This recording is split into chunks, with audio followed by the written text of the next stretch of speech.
I know a lot of you actually from my many years covering development issues at the Washington Post. That may be where I've encountered most of you. It's a big honor to talk with Brian, whose really riveting book. If you haven't bought it, you should get it out there. It's a remarkable tale of people who are working and still cannot afford to live, in this case in Atlanta, but frankly, it's a story for everywhere, including in Montgomery County, where I heard very recently that the number of people who are unhoused and working, in many cases, it's growing here. And of course, as Jamie Raskin said, what's happening in Washington, just down the road, it's not going to help us. So anyway, I want to talk to Brian about his book. Thank you for doing this. So why don't you just tell us briefly why you chose to write this book? And of course, as a writer, I want to know how long it took. I don't know if anybody else cares. But I promise I'll answer that question. But first, I just want to say what a profound honor it is to be here with you all today. I've been on book tour now for, I don't know, the last 6 weeks or so. And I can tell you there is such a distinct difference in being with a group of people who are just sort of, coming into a bookstore. They might know something about this subject, they might not, they might be interested, they might not. The difference between that and being with a group of people who are in the trenches, who get the urgency and the stakes around housing and homelessness in America right now, and who I've met so many people just today already who have given their entire career, their entire life. They could be making money, so much more money doing other things. They could be getting so much more recognition even than the position they're in, and they are giving their entire being to making this problem not a problem anymore, to making people's lives easier, to ease the suffering. And so I just want to say what a true gift and a true honor it is to be here, and also to be in conversation with Miranda, whose book you should all order immediately. Backroom Deals in Our Backyards.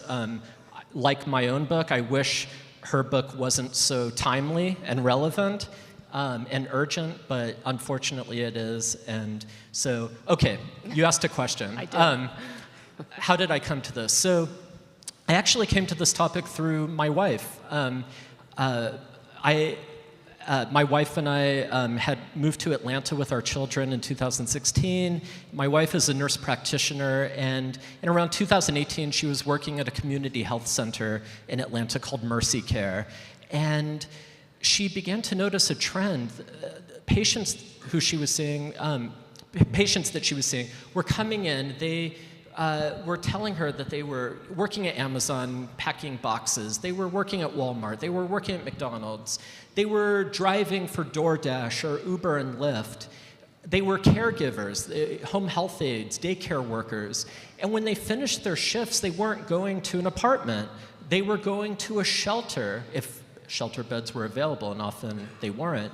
They were going to the overcrowded, often unsafe apartments of others. They were going to squalid extended stay hotel and motel rooms, and hopefully we'll be able to get in a bit to the world of extended stay hotels, because they are a really critical sort of site in the ecosystem of American homelessness today. And often they were actually sleeping in the very cars they had just done those airport runs and Uber and Lyft in. They were sleeping in those cars at night and using gym memberships to shower. And as my wife heard about that, she was stunned. And when she told me about it, I was stunned. As a journalist, I had been reporting on inequality, displacement, poverty around the world. And this is something that was happening in our own backyard, in the city I lived in. And as a journalist and also as someone with a PhD in anthropology, I had read a good deal about homelessness. I had read books about homelessness, and I had never seen the connection between work and homelessness directly addressed. And when my wife, told me about this trend she was seeing, I remember going and sitting down at our computer and typing into an academic search engine, working homeless, and nothing came up. I was shocked. I thought there would be articles and articles about this, and I went back and read some of the stuff, like the classic book Down and Out in America by the sociologist Peter Rossi, and I saw that when work was discussed, it was discussed in kind of the way we tend to associate when it comes to homelessness. Rossi has this famous formulation where he says that those experiencing homelessness are, quote, cut off from the world of work.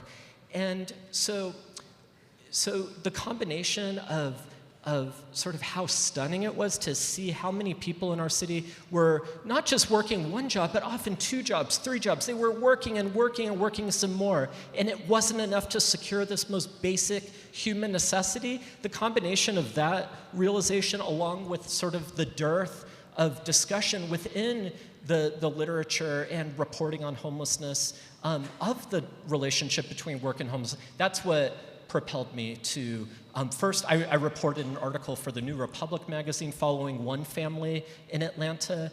The mother was a home health aide, and by the time I met them, her and her children, they had been homeless for about 4 months. They had been pushed out not only of the neighborhood where she grew up, called Peoplestown, a historically black and working class neighborhood in Atlanta, when an investor bought their rental home and their lease was prematurely terminated.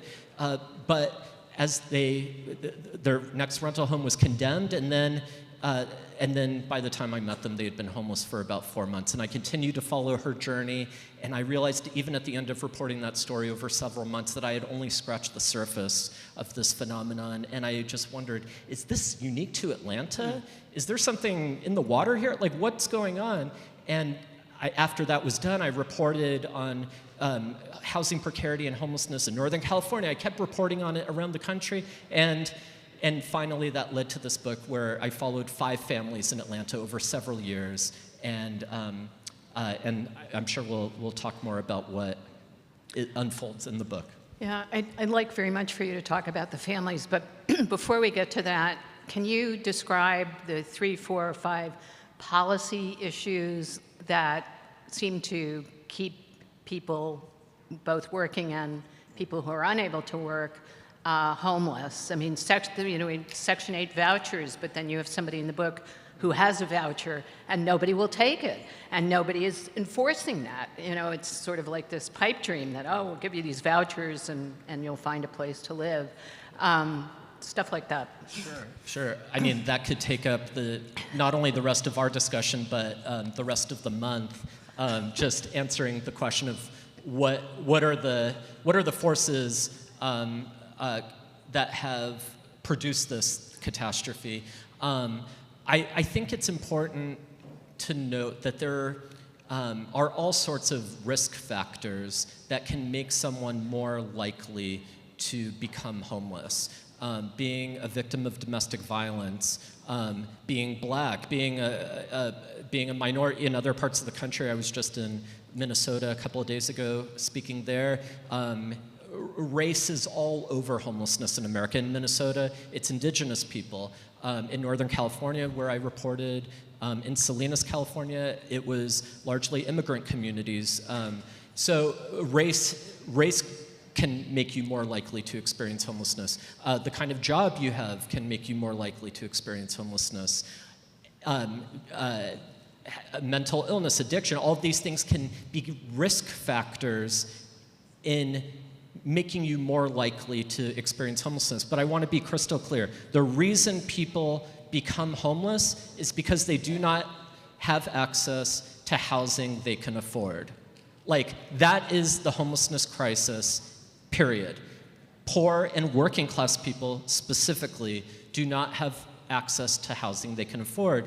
And in regions of the country where, for instance, there are disproportionately high rates of, say, opioid use, you don't have necessarily high levels of homelessness. What's the missing variable? The missing variable there is that housing is relatively available to people. And I know I'm jumping the gun a little bit, but a major argument that I try to make in this book, in sort of framing the family stories who I follow, an argument that I feel like is really, really important to emphasize is that, you know, we tend to associate homelessness with poverty, with sort of springing up in the most impoverished areas, either of the country or of our cities. And, you know, in our minds, we tend to segregate homelessness. Spatially, homelessness has historically been segregated in skid rows. And so in our minds, homelessness is a product of a certain kind of extreme poverty. But I think what's so counterintuitive and kind of shocking about the new American homelessness that this book is documenting, which is not some marginal phenomenon, as we'll get to, I'm sure, I argue that the families in this book actually represent the overwhelming majority of people experiencing homelessness in this country. They've just been they've been written out of the story we tell about homelessness, and statistically they have been rendered invisible. So they don't count. So this is not some marginal phenomenon. This is actually the overwhelming majority of people who are homeless are people like the families in this book, people with jobs. And what makes them especially, I lost my train of thought. The big argument that I was getting to is that this is happening in the cities like Atlanta, like Nashville, like Charlotte, like Austin, like Phoenix, cities that are booming, cities where this is not a crisis of poverty, this is a crisis of a certain kind of prosperity. It's not the product of a failing economy. It's the product of an economy that is booming, that is thriving, just not paradoxically, for not just the people I'm writing about, but people whose work, whose labor is actually powering the very growth that makes this boom possible. So to answer the question, I would say that, of course, so at the center of this is housing. Homelessness, as another book on the subject, but homelessness is a housing problem. And I know that's why all of you are here today, because you believe that in some sense. But when we talk about the phrase working homeless, we're introducing another element into the mix. We're introducing the world of work. We're introducing the fact not just that the minimum wage, the federal minimum wage hasn't been raised. So what, anyone know? $7? Oh. Anyone know? $7.25. And does anyone know the last time the minimum wage, the federal minimum wage, was raised? 2009. Right? So it's a problem of wages. It's a problem of the fact that since 1985, rents have outpaced income gains in America nationwide by, get this, 325%. Okay? That is why we have a record level of homelessness in this country, because of a statistic like that, because of a statistic like that there is not a single city, county, or state in the United States of America today where a full-time minimum wage worker earning the local minimum wage, which is often higher than the federal minimum wage, where that minimum wage worker can afford just a modest two-bedroom apartment. That is why homelessness is at a record high today. But there's all these other systems that are interlocking to contribute to that catastrophe. Well, gentrification, zoning laws, lots of different things play into that. Why don't you tell us about one of the families that you followed? And they're all sagas, and they're very poignant, I will say. But they all illustrate the same problem in many different ways. Yeah, I wish I could tell you about all of the families in the book, because each of their stories is so unique. And there's actually one family from DC, from Prince George's County, and they got priced out of gentrifying DC. They hoped to raise their family there. They got priced out. They moved to Atlanta, seeking to fulfill their middle-class aspirations there, and they too become homeless, a two-parent household. But so I wish I could tell you about all the families. Let me tell you about Celeste. Celeste, her story begins in a really dramatic way. She's driving home from work one day, and she gets a call from her next-door neighbor that her rental home is on fire.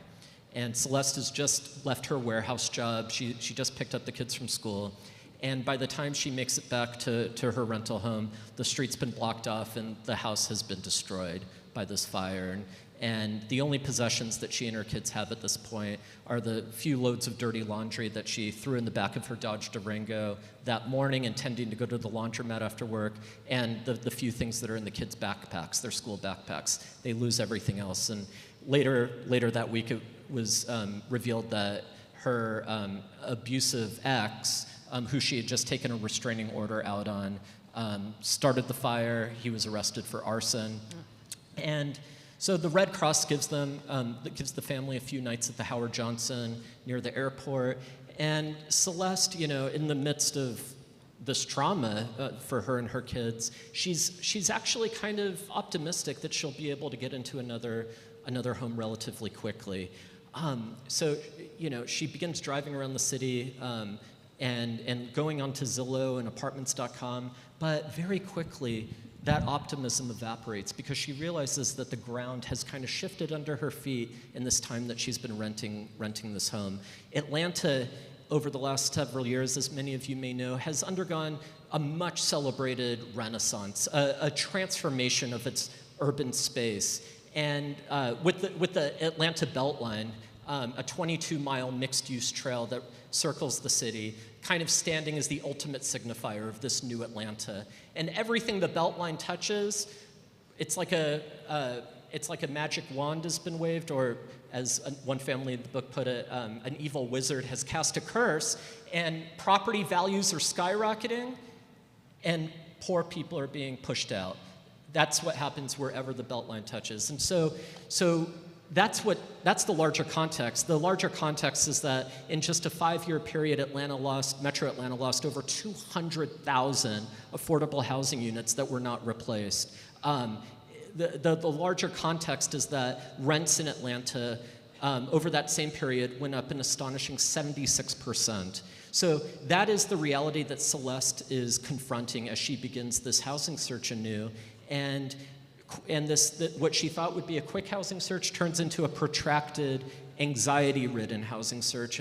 And she and the kids begin sleeping in her Dodge Durango after exhausting all of the apartments, calling in all the favors to coworkers and relatives and friends. Can we sleep on your living room floor? Can we sleep in your basement? After all of those sources of help are exhausted, they start sleeping in her Durango, and those nights in the Durango were terrifying for Celeste because not only was there the logistical impossibility of being up all night and then having to wash in the Walmart bathroom in the morning and get her kids ready for school and then go to work, but she was terrified that the police would knock on her window because in Georgia, as in many states across the country, over a third of child removals are the result of, and this is the official categorization, inadequate housing.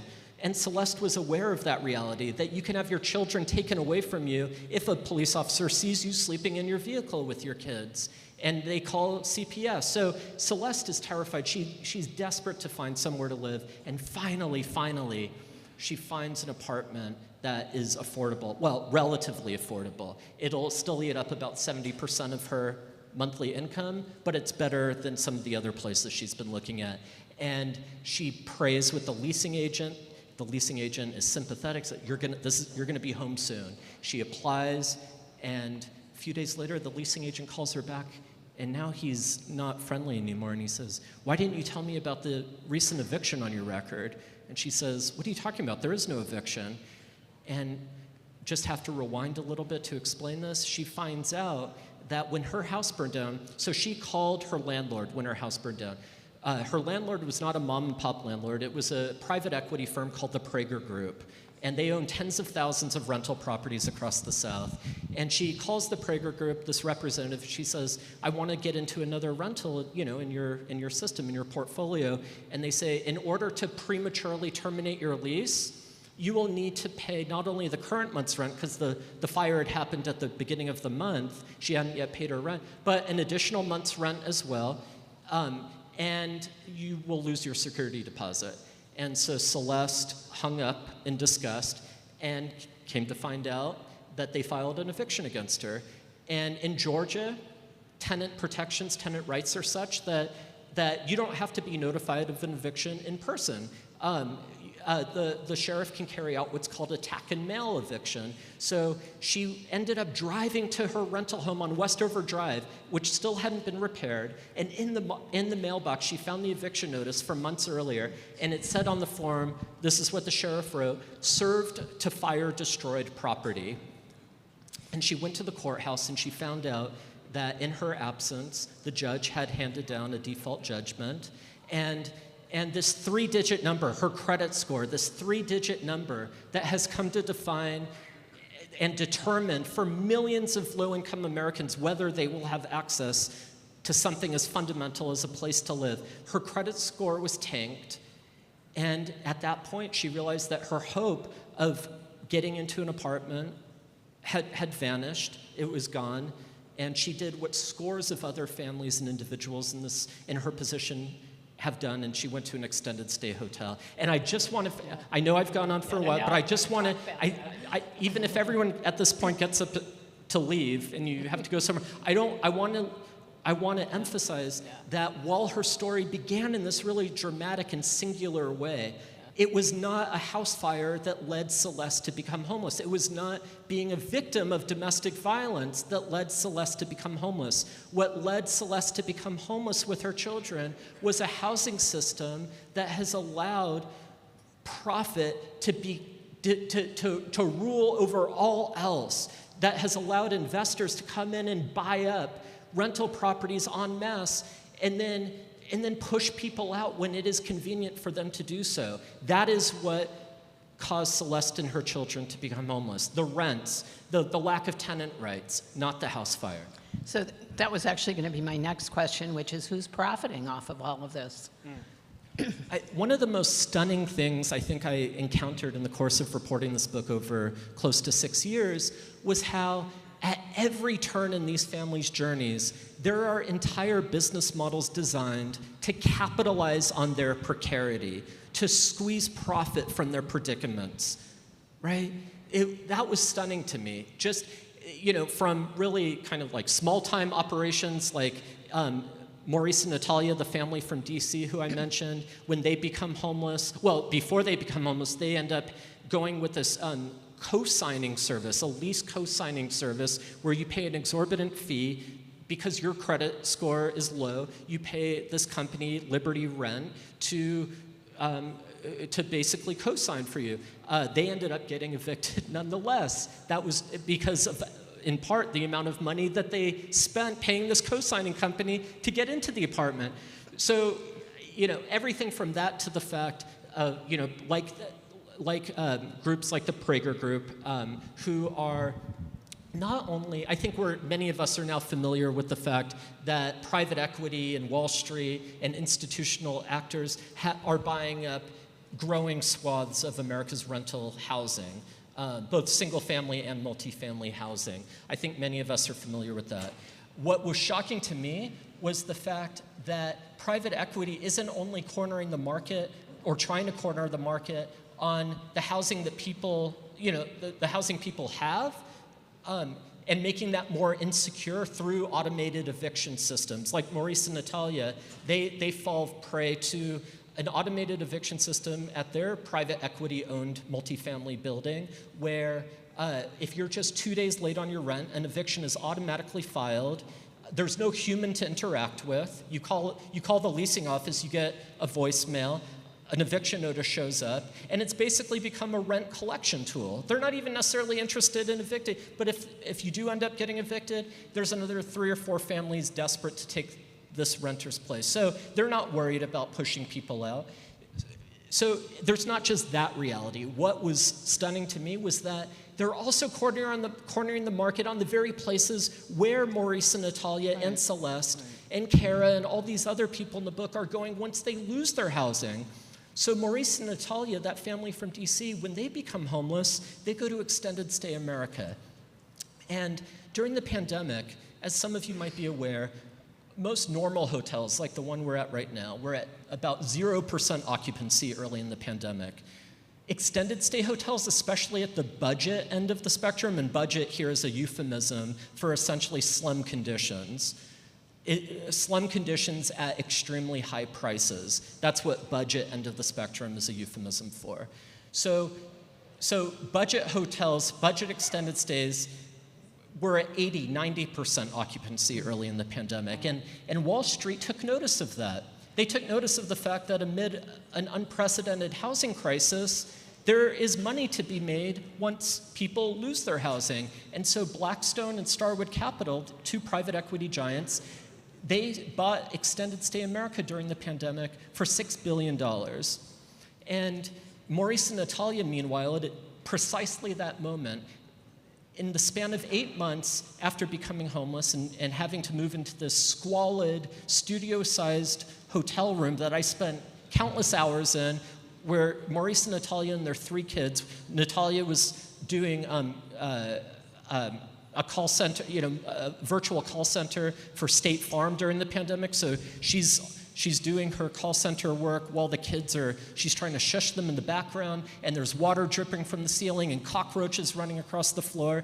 In that hotel room, in the span of 8 months, they spent $17,000. That was more than double what they had been paying for a 2-bedroom apartment down the road that they had been evicted from through that automatic eviction system. So the profit, James Baldwin has that famous line about how extremely expensive it is to be poor in America.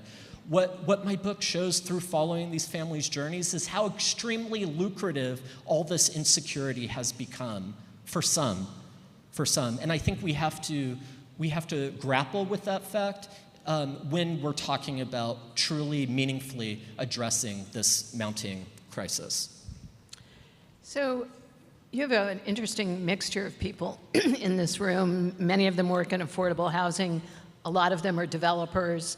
I've lived in Montgomery County for 32 years. I just got a mailing from the realtors saying, please don't raise our taxes. So what should all these folks do, and how can they get together on some of these issues? Yeah, I mean, it's hard to judge because I know, even from talking to folks today, I know people are coming from such a range of backgrounds, political orientations, sensibilities, differences not only in how you might diagnose this problem, but also, of course, in the prescriptions that would help us solve it. So I hesitate to generalize. I think, if I could just say more modestly what my hope is for this book, my hope is that, I have a background in anthropology, and in Anthro 101 courses, something I used to tell students is that the point of anthropology is to make the familiar strange to us. Some anthropologists believe it's to make the strange familiar, to sort of go somewhere else and bring back that data and translate it into our own terms. But for me, anthropology is about making familiar things strange. And so I think my hope for this book is that in following these families' journeys, in feeling in a visceral way what it's like for parents, for their kids, when a roof overhead is just always out of reach, that in following them in their journeys, readers will become anthropologists in a sense, that you will drop down into our society, drop down into the richest nation on the planet, and say, how bizarre, how utterly strange that a home, that housing, that just having a place to live has become what it is. A case manager in the book, Carla Wells, who has been in the trenches of this work for decades, she calls it the housing Hunger Games. I want us all to drop down like anthropologists into our society, into the housing Hunger Games, and ask, how is it that we've allowed this precious resource to become what it has? I remember during the pandemic, some of you might remember, there were 2 brothers in Tennessee who made headlines because they were driving around the country in a U-Haul, going to all these Dollar Generals and buying up hand sanitizer and masks. And then they were selling it on eBay and Amazon for $90, $100, and there were calls for them to be prosecuted. There was justified outrage that people would be exploiting this crisis in such a way. And I remember thinking, that's what we've done with housing. We've allowed this precious resource, this thing that everybody needs, to be hoarded up and then essentially auctioned off to the highest bidder. And think about it. We use the word lottery. We use the word lottery to describe what happens when a family who checks all of the boxes, all of the means-tested boxes of work requirements, of no criminal background, and et cetera, you're below a certain income level, checks all the boxes. We call it a lottery when someone is trying to get access to rental assistance, to just being able to pay their rent. We call it a lottery because only 1 in 4 people who qualify, who check all those boxes, are able to actually get assistance. And of course, we know that's being gutted now. Even that minimal protection is being decimated. So I think that's my hope, that everyone here, because you're all probably so familiar with the statistics, you're so familiar, we throw the word crisis around. All of this, I think, for many of us, this has become abstract. It's become sort of almost cliche that we're in the middle of this housing emergency. And I want it to become visceral again. I want it to become bizarre. I want it to become alien to us, that we would allow in this country of where we, on a Tuesday, we spend more money on, say, defense than we do on defending people in the homes they have. That's on just any given Tuesday. I want that to become just incredibly weird to us.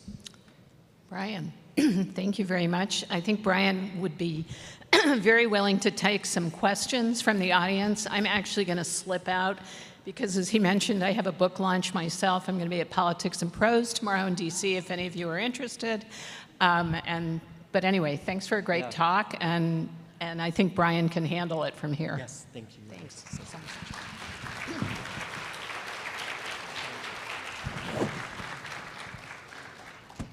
Okay, we're going to take 2 questions because we've got a really good program still waiting.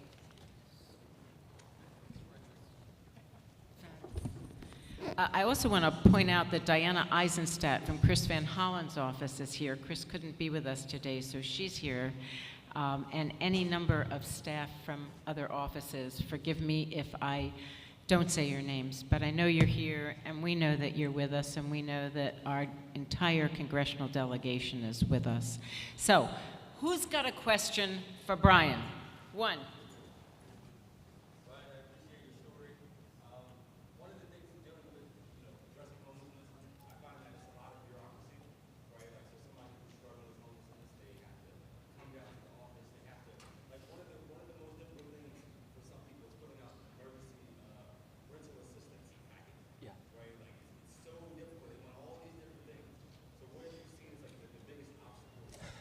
Yeah, and thank you so much. So the question was just what are the biggest obstacles in those who are experiencing homelessness accessing resources, accessing services? And I'm going to rein myself in because I'm not trying to just plug the book, but if you want to see the story in full, you can read it in the book. But Celeste, who I was talking about a moment ago, her story actually continues when she goes to Gateway Center, goes to the coordinated entry point in Atlanta. Every city, every county has their own version of Gateway because HUD has mandated that every continuum of care has this coordinated entry point. She goes there, and one of the consequences of the fact that families like Celeste have been written out of the story of homelessness and rendered invisible statistically because they don't fit the definition of homelessness, of literally homeless, where if you're not in a shelter or on the street, you're not homeless in the right way.